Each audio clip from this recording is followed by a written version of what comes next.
Is it a problem for a convert to ask more than one rabbi an opinion on something? It's not only a problem with the convert. It's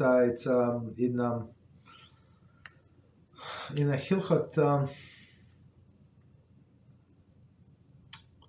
Talmud Torah. So we ask what is the proper way of studying Torah, and it says there, and it says actually also. So what is the proper way, right? You go to Rabbi and you ask him. For example, I'm going to take example that we actually learn in this class from Kitzur Shel Chanorach on Tuesdays.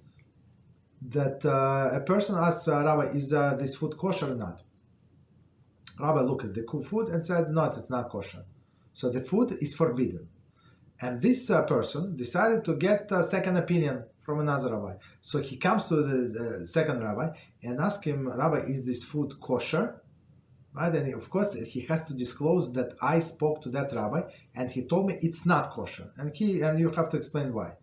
Right? And second rabbi cannot pronounce this food kosher, right? Cannot ever. So this food for you not kosher forever, unless the second rabbi discussed the things with the first rabbi and said, dear rabbi, please take into consideration that actually this fact and this fact and actually this and that. And if he convinced the first rabbi that the food actually kosher, that he overlooks some things, no problem. If first rabbi said it's kosher, no problem, it's kosher. Okay.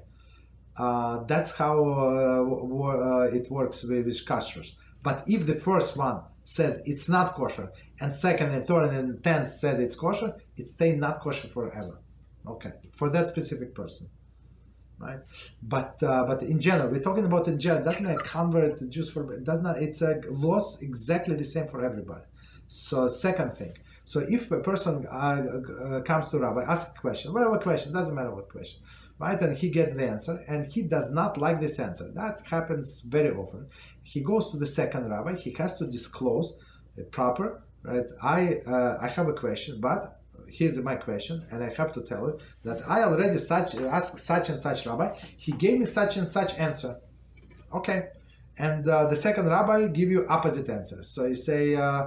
One yes, one no, what should I do? I have to go to the third one. So you, rabbi shopping, right? So you go to the third one and you have to say, okay, dear rabbi, I went to this one, he said no. I went to that one, he said yes. This one said no because this, and that. And that one said no because this, and that. So what would you say? So if he's normal, he said, just leave me alone, right?